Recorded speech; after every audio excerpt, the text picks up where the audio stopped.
This is G.L. Hart here, man, from the Holy Spirit Blog Talk Radio Show.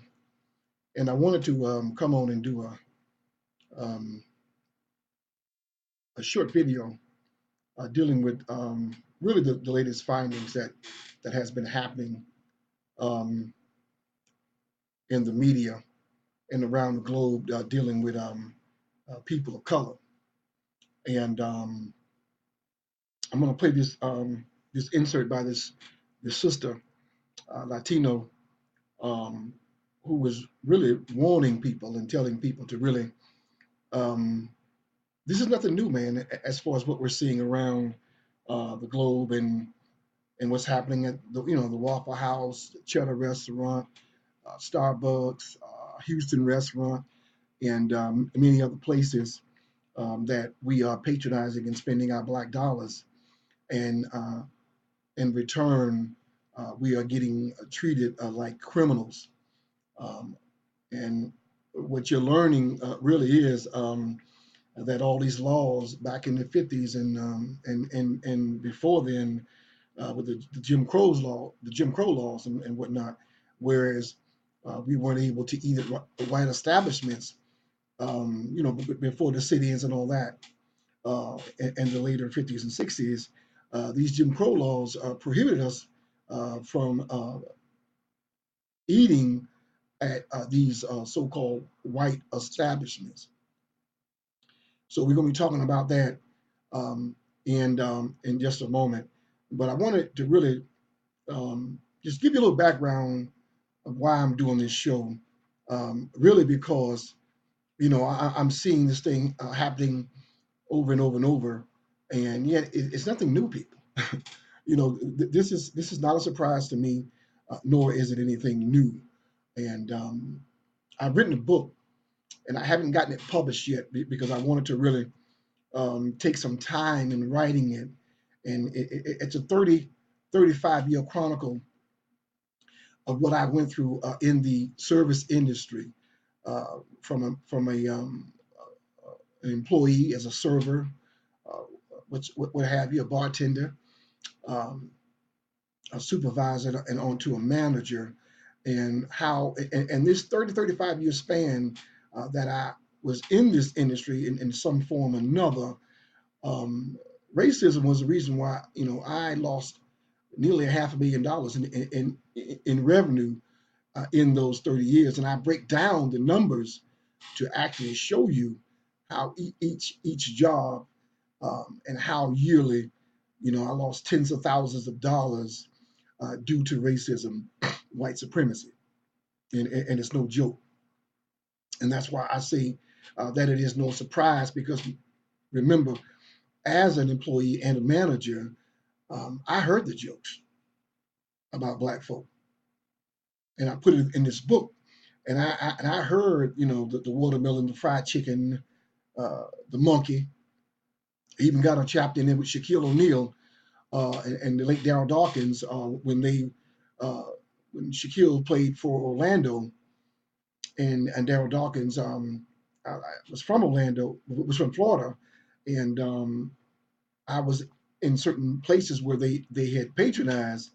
And I heard the managers, other managers, and so forth, referring to their mothers and their families as monkeys and gorillas and so on and so forth. But yet these brothers dropped $500 in one night, and those white servers who were standing with the managers calling them nigger and monkeys and gorillas and apes walked away with hundreds of dollars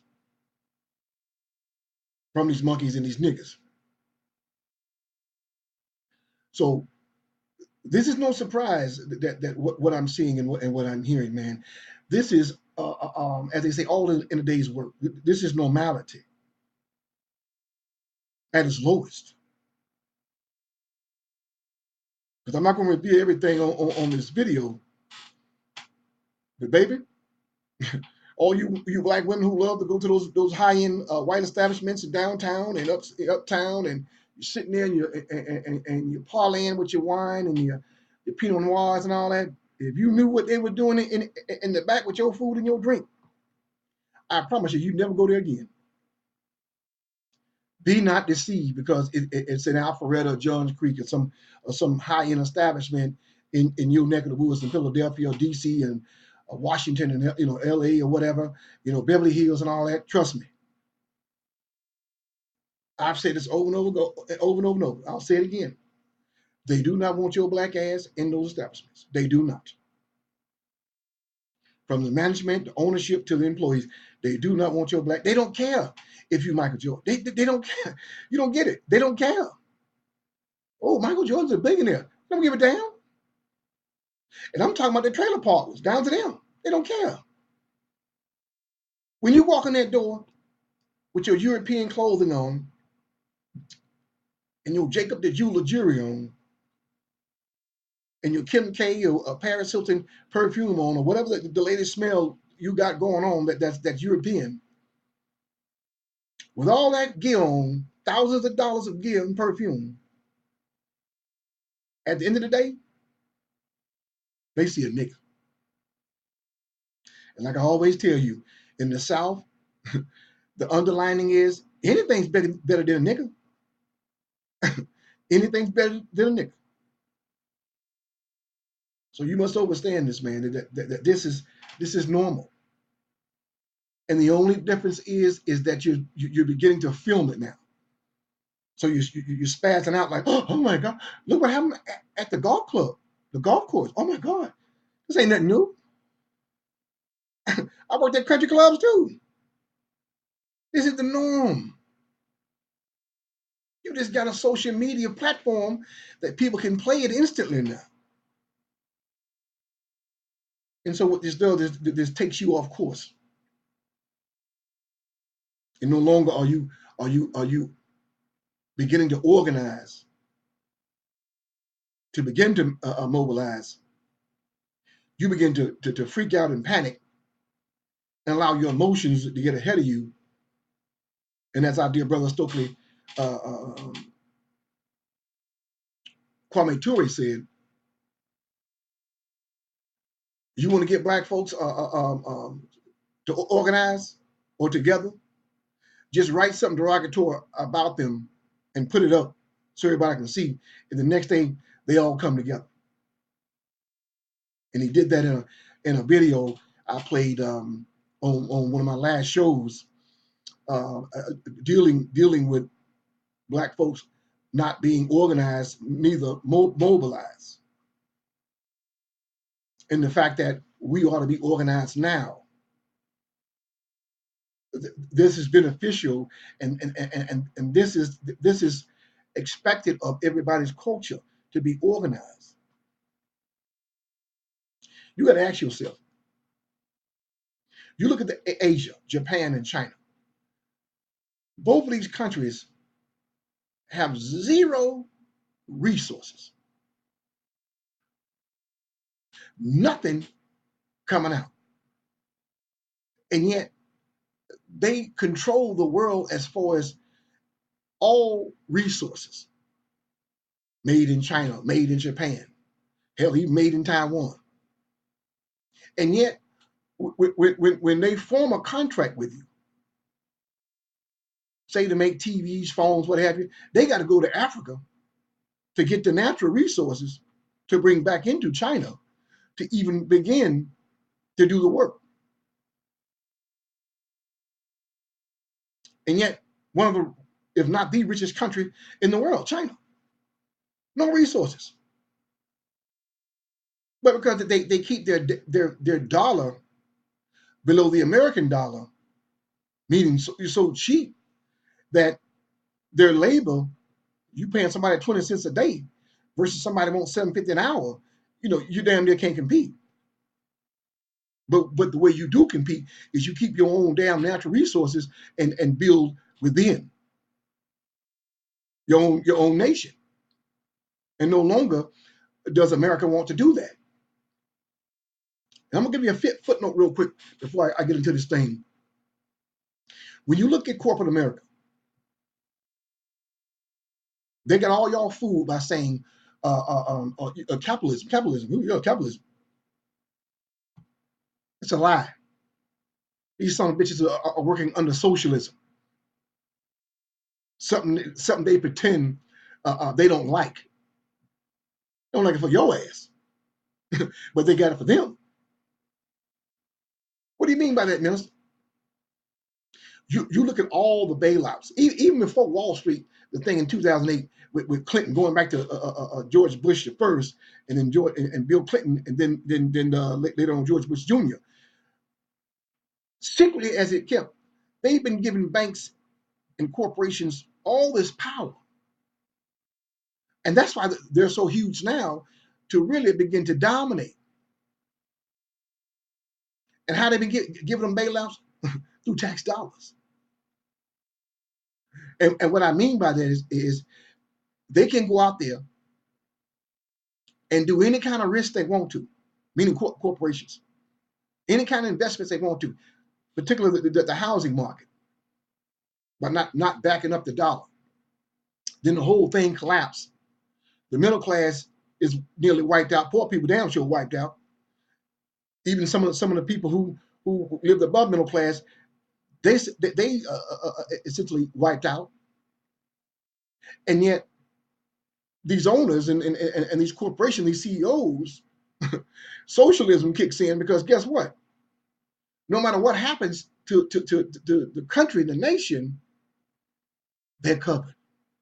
In fact, they get bonuses. People, that's socialism. That's not capitalism. That because they ain't earned a thing. We're giving them an umbrella while they sit on their asses, gamble up your investments and your money, take high end risk because they know at the end of the day, the American people gonna bail them out. That's socialism.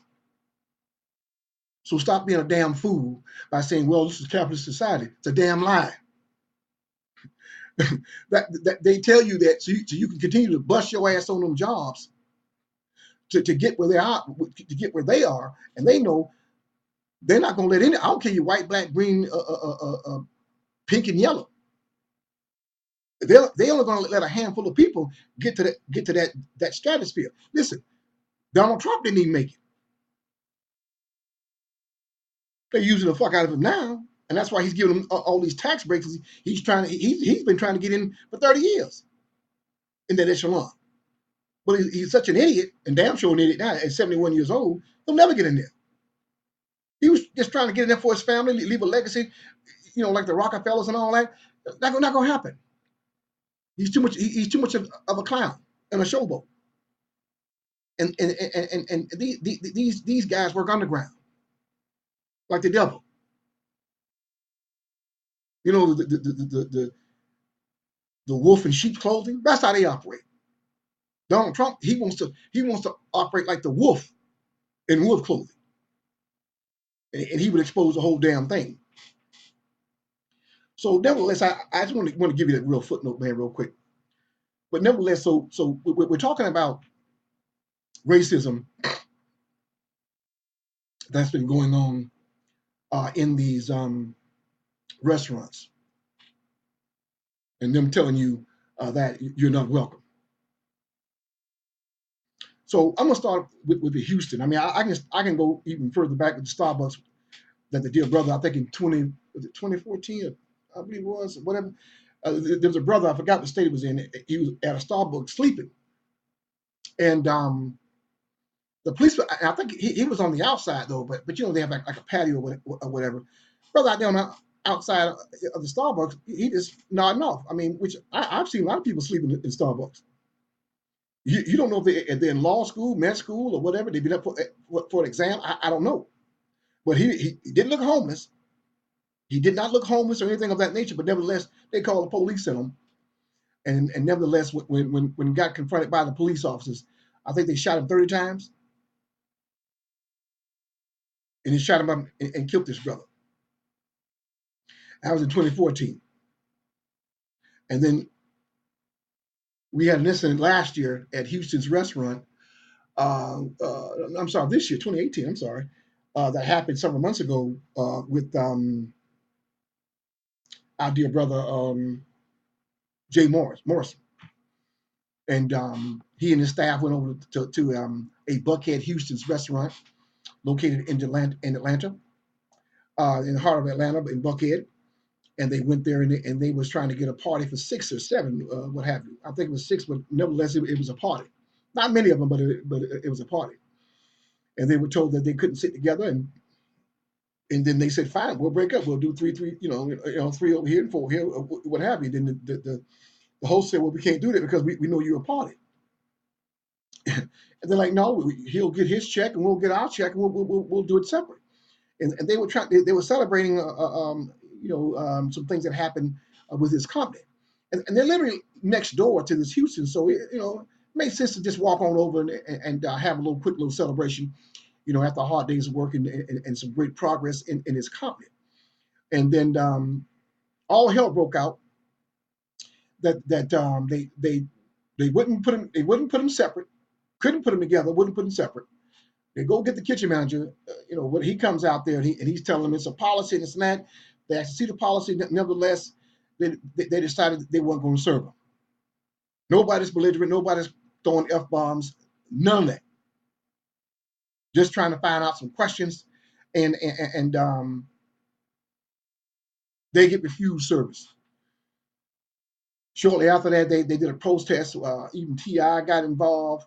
A lot of other celebrities got involved and whatnot. And they were out in front of the Houston's restaurants, literally for weeks, man, protesting and whatnot. And then they finally went to the table with T.I. and Jay Morrison's and his crew, and some other people and whatnot. And they decided that they were going to adhere to their policies as far as the dress code. Because I think Tiny went in there a year ago with some friends of hers, and I think she had on like a tank top or whatever it was, whatever women wear, and they told her she had improper attire on, and she couldn't come in. So nevertheless, they negotiated all this and that, and then it came out in the news, and then weeks later,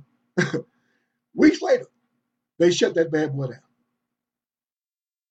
They shut that Houston's down.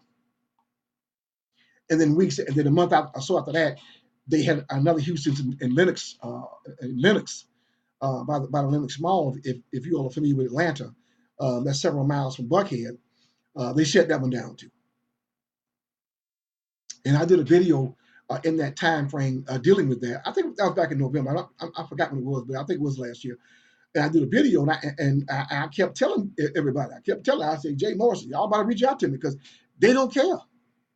They don't care if they're making $20 million a year in that one establishment, 50 million with those two Houstons in Atlanta. They don't care. They will shut that son of a bitch down because they have the money and the power. They know that. And I knew that no matter what T.I. said, and that's our brother. That brother's on the front line, the truth. But I knew no matter what T.I. said, them white folks, they'll be damned if they sit there and let a black man, no matter who he is, tell them how to run their own establishment. They'll shut that son of a bitch down every time without notice. And that's just how they did it. They just shut it down. Boom. After having a meeting with T.I. and Jay Morrison and his team, and then, okay, well, we'll do that. Shut that son of a bitch down. And they knew once they walked out of that meeting, they were shutting that son of a bitch down.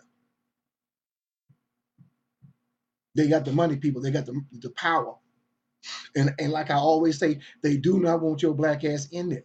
Because they knew if they would adhere to that, would that mean that more black folks would patronize that Houston, and they had their niggas under control as far as how many black were already patronizing that store. And they knew more black folk would patronize it, and they wasn't going to have that. Because they got too many rich, old ass, 70-something-year-old, old ass Ku Klux Klan, wealthy politicians, judges, district attorneys, and all that, who rape black women in the 50s and 60s and 70s, that wasn't going to have that. So therefore, they shut it down. And I'm going to talk about how racism, white supremacy is being upheld by black folks too, because there were some black folks in that Houston, the black hostess and so forth, who they helped come up with the scheme of the fact that, well, we can't sit you together because we can't sit you apart because we know you're together. What kind of fucking sense that makes? When he said, you rang up their check over there, rang up my check over here, we good. because they all had company a business credit cards anyway. Didn't really matter. Didn't really matter. And his house Negro sister, she up there egging the shit on, and now her ass out of a job, along with the rest of them buffoons that work there. Silly ass. And then you look at the situation that has happened recently in Cheddar's in Macon, Georgia, a little over an hour from Atlanta, where these two military soldiers walked in there. Well, they were driving in and they parked in a handicapped parking space. And this Ruth, what is her name, Judy, whatever, this white woman and her son were behind them, and they were trying to get the parking space. Nevertheless, they start the white party in the parking lot yelling racial slurs to the black soldiers, two black female soldiers. It comes all the way inside. They still screaming at them, calling them black bitches and gays and all kind of stuff, and mother this, mother that, to the point that it got so belligerent that they wouldn't shut up. And what blew my mind was the channels was predominantly filled with black folks, and they thought they was just going to walk in there and just berate these soldiers with all them Negroes in that restaurant. But that tells you how much power they know they got. That all they see is a nigga, or niggas, and they got to just pick up the phone and say 911, and they good. That's power, people. Nevertheless, they go in there yelling and screaming and calling them out their name, gay, black, bitches, niggas, what have you. And then one of the sisters decided to record this stuff because it was just too much. And the lady said, "You're not going to record me." And she's snatching and pushing and bopping with one of the soldiers who was 8 months pregnant. She's saying on the video, you've all seen it. I hope you've seen it. And she's saying, "Yeah, ma'am, I'm pregnant. I'm pregnant." This woman's still going after this pregnant soldier. Mind you, they're in uniform, standing for the flag. You out of your damn mind? They're in uniform. This white woman lunges and slaps the soldier and takes the damn phone from the soldier. Police do arrive. They are so lucky, man, that a fight didn't break out when they slapped them soldiers, man. I'm gonna tell you, that white woman and her son are so lucky they didn't get a beat down in that store. They are so lucky. I'm telling you, maybe other places, Chicago, Illinois, I mean DC, LA, Miami, they might have got their ass whooped. I mean, beat down. Damn, she was 72 years old. She slapped that soldier and was pregnant. She'd have got her ass whooped. So they arrest the white woman, and again, foolishness. And then you got in California where the brother trying to go to the bathroom at a Starbucks. They told him no. They wouldn't give him a code. There's a code to get into the bathroom. They told the brother no. You can't use the bathroom. He sits there for a minute. Young white guy come in there, ask for the bathroom code.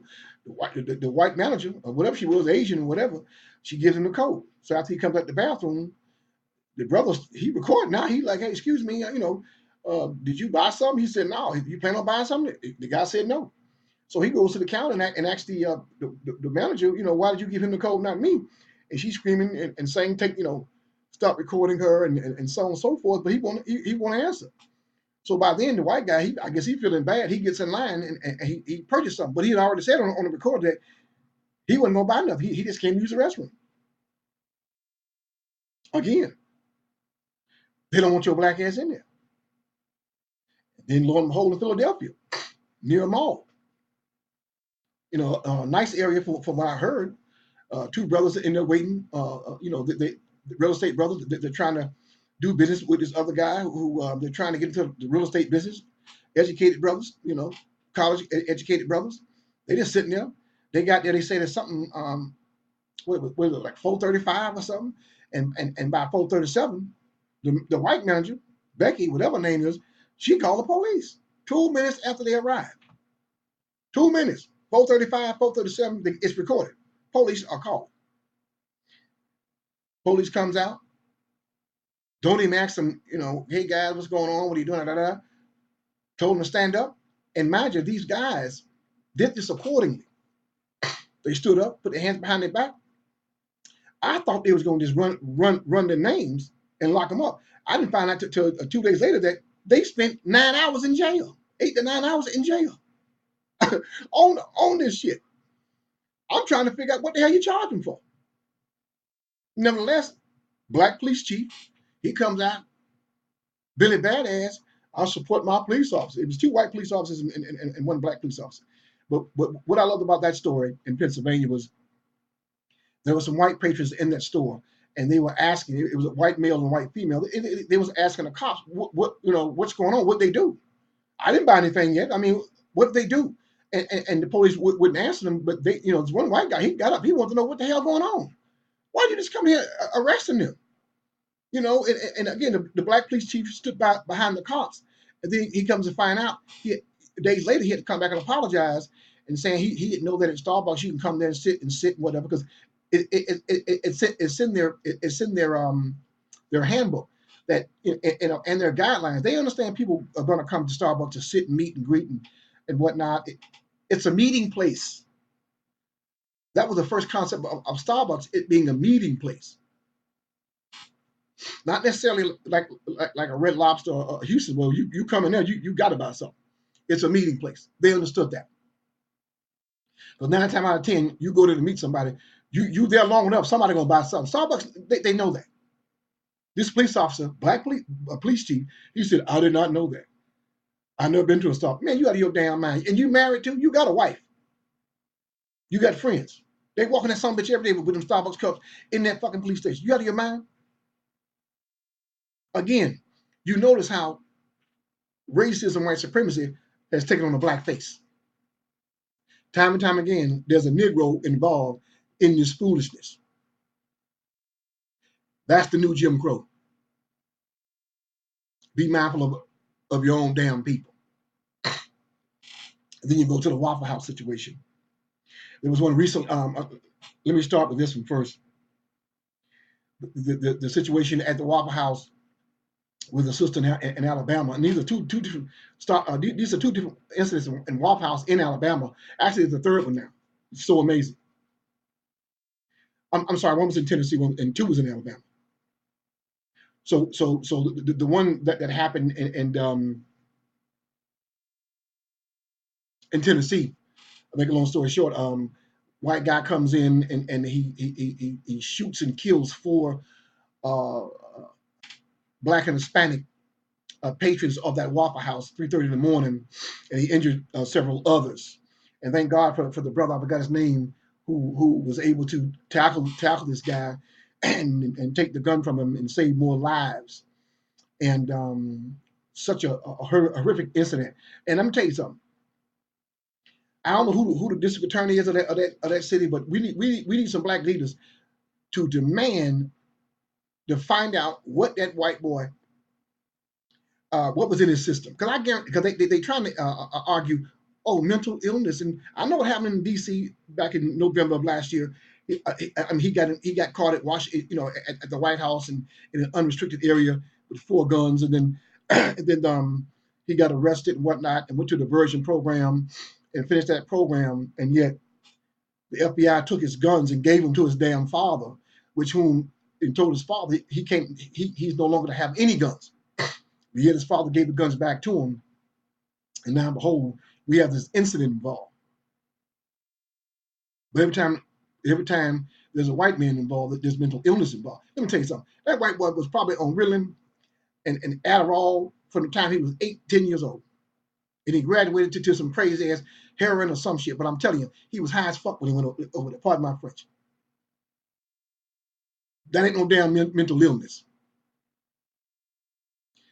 And every scientist and whatnot have said the trauma, and this is recorded. You can go to YouTube and Google trauma from slavery, from post-slavery. And make a long story short, the trauma that our ancestors went through from being captured into slavery and during slavery and after slavery, that is still in our DNA today. So if anybody suffering from mental illness, is black folk. Anybody. That's documented, that's recorded by several scientists, well-known scientists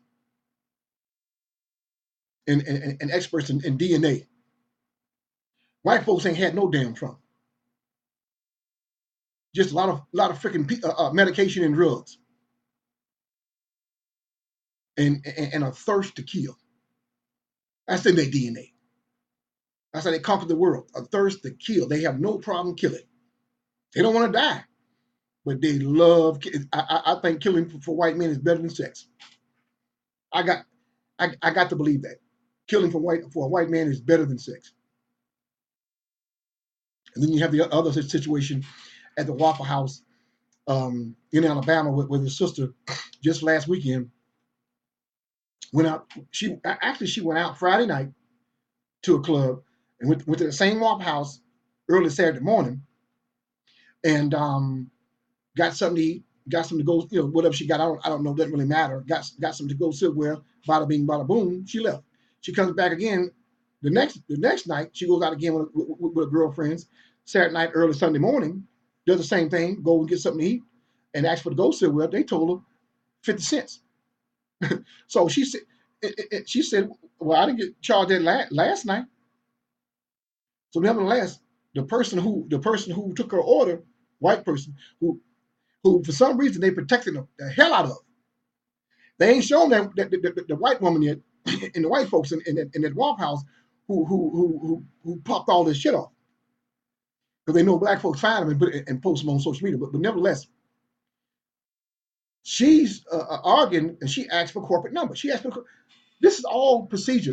People don't feel they getting treated right. They ask for the corporate number. They don't give her the corporate number. They call the police. Police comes out, goes straight to the girl, and just starts at her. And she's telling them, why am I being why y'all trying to arrest me and so on and so forth. I want the corporate number, and I'm just saying I was here. She's trying to state a case they didn't want to hear. They tackle this sister with a halter top on. Her breasts are exposed. They slam her to the ground. You hear a cop on the recorder saying, I'll break your arm. I'll break your effing arm, or whatever he says to the girl. And the girl is screaming and yelling, and they handcuffed her. No female officer, by the way. They could have called for a backup for a female officer. They did no such thing. These two officers decided to slam her to the ground. 2 or 3 officers were all white. Oh yeah, and arrest his sister and take her down. And nevertheless, she has Benjamin Crumb handling that case as we speak, because that was insane. Because many establishments you work at, imagine I've got 35 years of experience. Let me explain something to you. When I say 35 years of experience, a lot of times when people go out to eat, some people are very wise and if they'll say, hey, can I get some to go ketchup packets or something of that nature. They'll say something of that because they don't trust the silverware, and that's their right. Or they'll say, can I get some hot water for the silverware, or can I get some to go silverware? You don't charge nobody for no shit like that. Especially a place like Waffle House, where a lot of their income and their sales come from the goes. Shitload of it comes from the goes. So why would you try to charge somebody 50 damn cents for some to go silverware like they got a 50-cent key on that register? That's just to aggravate, because the white woman, or white, whatever, man or male or female, they just assumed they wasn't gonna get no tip. So they was gonna do something to annoy this girl. And that's what they did. That's what they did. So amazing, man. So amazing that this kind of stuff can go on, and nobody gets charged for it by any means. It just goes on and on and on. And this is crazy, man. and it's happening all the time. And nevertheless, you know, we're seeing our people being accosted, arrested, and at times being murdered. Shit got to stop, man. It has to stop. Because again, as I keep saying, this is the norm. I know that's a tough pill to swallow, but baby, this is the norm. This is an all day, everyday thing. And then we have another incident at again a Waffle House. This time again in Alabama. This one happened, I think, 2 days ago. Black woman and her family decides to go to Waffle House. Now, this one I don't think was at night because I saw the film, but I don't remember. If I'm not mistaken, it wasn't late at night. It may have been in the daytime. But what was so crazy about it was when the employees saw a black family pull up in a car, somebody got their ass up and locked the door. So the family walks up to the door and is locked. Yeah, matter of fact, it was broad daylight. It was broad daylight.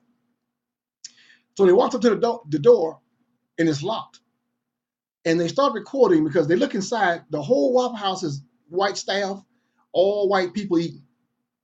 So they jingling on the door, whatnot, and this and that. And they're like, what's going on? What's going on? And somebody said something about we're closed. And then she's like, how you closed? And people are in there eating it and carrying on like it ain't nothing. Amazing, man. So amazing. And so some white guy gets up and says something. I forgot what he said, but he said something derogatory to the sister. And again, the boldness of all men, of non-African men, white, Asian, whatever, they really have got really confident in saying we can treat black women in a kind of way because black men aren't going to defend them. And I'm seeing more and more of that because he this black man, a white hillbilly, is talking crazy to the sister through the glass window. And again, they don't want your black ass in there. They don't want to serve you. They want nothing to do with you. Many restaurants I worked at in hotels that were high end hotels. I'm not gonna name them now because they're all in the book. Um, and restaurants too, high end restaurants and nice areas you patronize. Um, they spit in your drink, whether a bar drink. If you send something back, they spit in your drink. I've seen people throw steaks back on the floor, step on them, cooks, spit on them, put them back on the grill, take your bread, wipe it on their behind, and they serve the bread to you. You got to understand something. Because what bothered me the most was when I worked at high end areas, and black folks would look disgusted at me for being their server when I used to serve. And I'm like, you better thank God you got a Negro here because it's a white area. They thought everything would be white. Oh, it's nice out here. Got a white server. Oh, hey, Brad, how you doing? And not knowing that this white male or female are going back in the back. Say, oh my God, I got another fucking nigger table. That's what they say in the back. This bitch wants, lemon in her water. She wants cucumber in her water. They spit in your water. And you, oh my God, thanks, Brad. Hey, Brad. You don't get it. You don't get it. And this is why I'm telling you, you got to build your own. I'm not saying all that buy black because you're supposed to be buying black in the first place. Most of the stuff I purchase, I get some from the buy black movement.com, buyblackmovement.com. I get it from a brother named him and his wife, Diana Lane and Press Lane, out here outside of Alpharetta, Georgia, outside of Atlanta, called PDK Beauty Supply. PDK Beauty Supply. So I try to patronize our people every chance I get. I can't speak for everybody, but I know for me, I'm trying to help my brothers and sisters out as much as possible because that is our duty as a people to help out our own each and every time we can. And so shout out to my brother, he and his wife Diana Lane of PD&K Beauty Supply. Wonderful brother and sister that that I've been really getting a lot of my things from him for a long time, and really happy for that, man. And matter of fact, this brother, his store has been doing so much that he has recently he has recently bought a bigger store, and because they're doing so well and so many people are really I mean driving 20 30 miles, man, to really patronize this brother and his wife and their black owned business, man. You got to find them. You got to look, man. There's a lot of them inside Atlanta and West End, Decatur, uh, all over Atlanta. There's a lot of establishment, man, that we got to begin to patronize and share our black dollars with.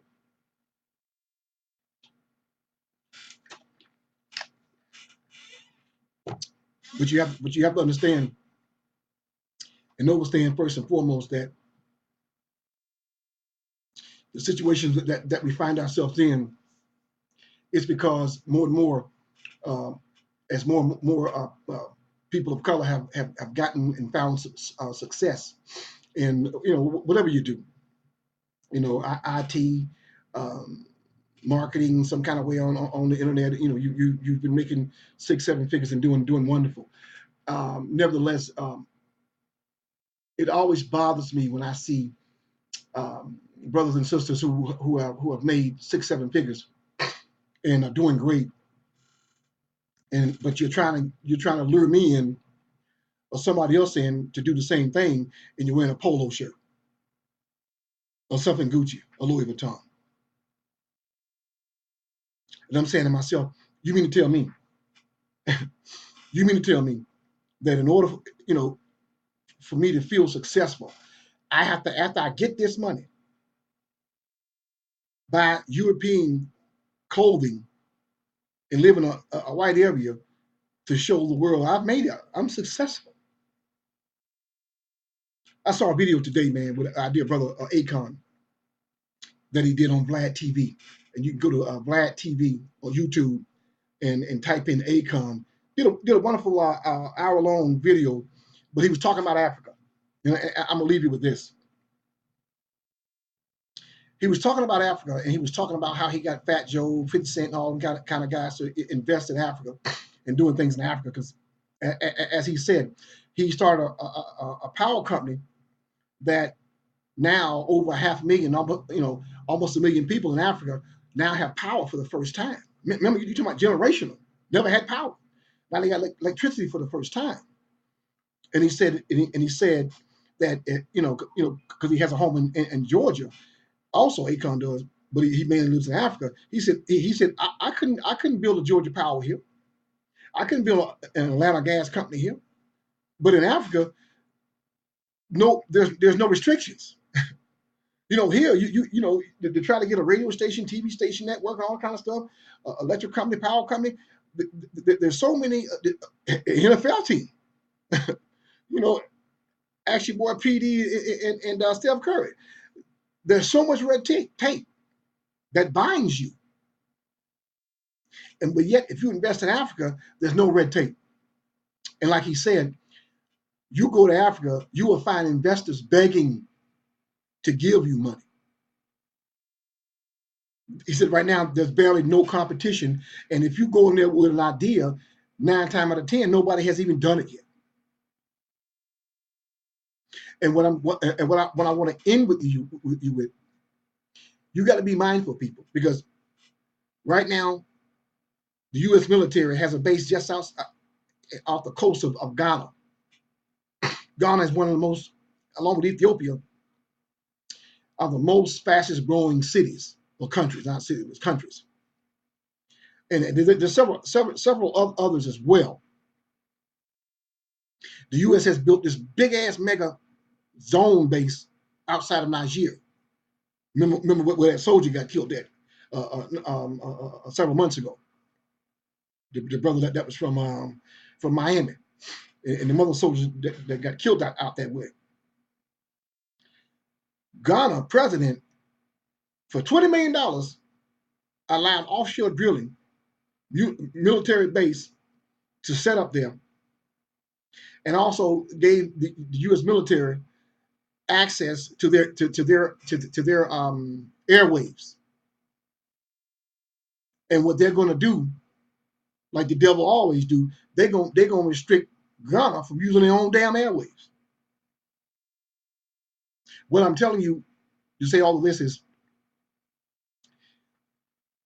in the next 10 years, over 80%, if not more, of all resources worldwide will come from Africa.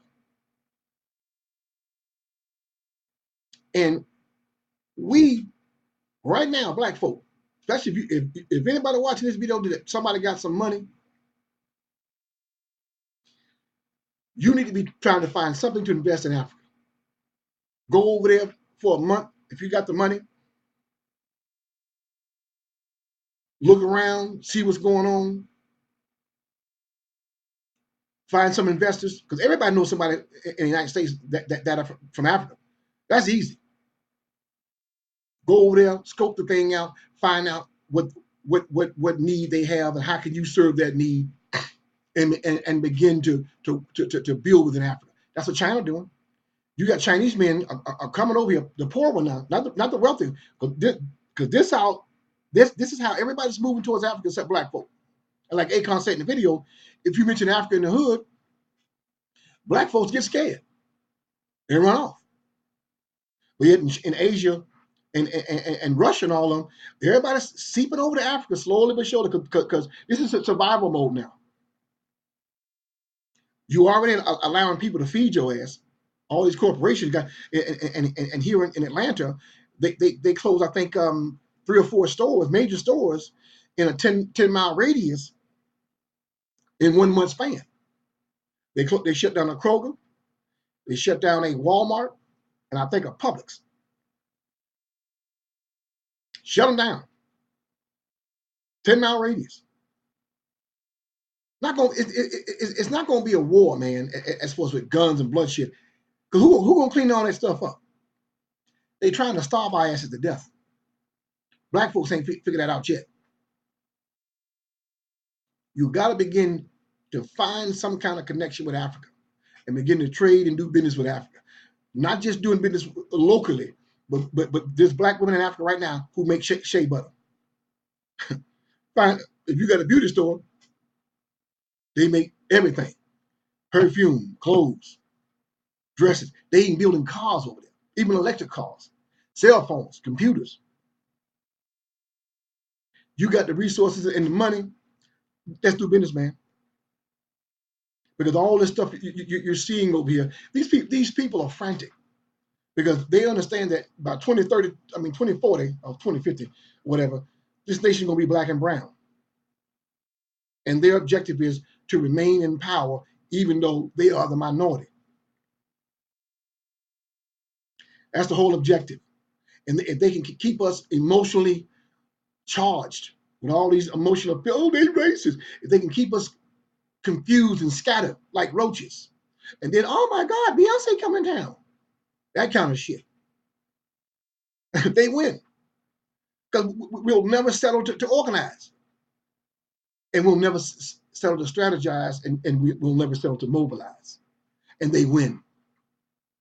They win by deception, by deceit.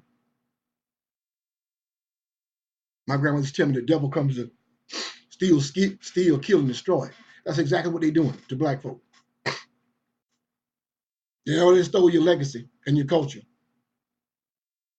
They killed all your ancestors. And finally, they're here to destroy what's left of our people. Begin to organize, man. Begin to strategize, begin to mobilize, find the black business to support. Stop voting in all these damn politicians, judges, and sheriffs and city council members who are racist and full of crap locally, and all these folks nationally. I don't know how the hell what that old man named for Kentucky, the senator from Kentucky, who I can't, Mitch McConnell, 30 years in the White House as a senator, and he has the poorest state but you know why? Because these are white poor people, ignorant, and all he got to say is something. All he has to do is say something about black folks, and they're like, yeah, nigga, and at the same time they cutting them off too. The blacks are trying to, African American people, they want Social Security, they want welfare. Yeah, stop that. And they cutting their arms off too, and have no clue, and they keep voting his ass in. And everybody knows this old boy, 80-something years old, he worked for the Koch brothers. Anybody over 65 in the White House, they work for corporations. Really, all of them work for corporations, but them old boys, that's how they keep their generational wealth. Black folks stop telling people, white folks do. No, they thievery. They're not doing that shit legit. So stop lying. They invest, they do this. Yeah, they do all that. But they get the bulk of their money by stealing, killing, and destroying. If you're gonna keep it real, keep it real. If you don't know your enemy, you're gonna continue to lose. And keep moving it into nice areas, wearing a polo, smiling on Facebook with your family, while God is saying, I don't know them either. Because they did nothing for my people. And not everybody on this planet is God's people. If you have not figured that out yet, many will perish. Hey man, my time is up, man. I just want to come on here and chime in on these incidents dealing with what's going on in these service industries and so forth. I ain't going on and on, man. I can tell you thousands of stories, man. But nevertheless, find some places that you can go that you can be well liked, well wanted. Ain't nobody spitting in your food, wiping their behind with your meat or your bread, and getting smiling and serving it to you. Shit's real out here, man. It's real. Again, this is Minister Gio Hart, man. Want to thank y'all for sharing this thing, and I'll talk to you guys real soon. Peace and God bless.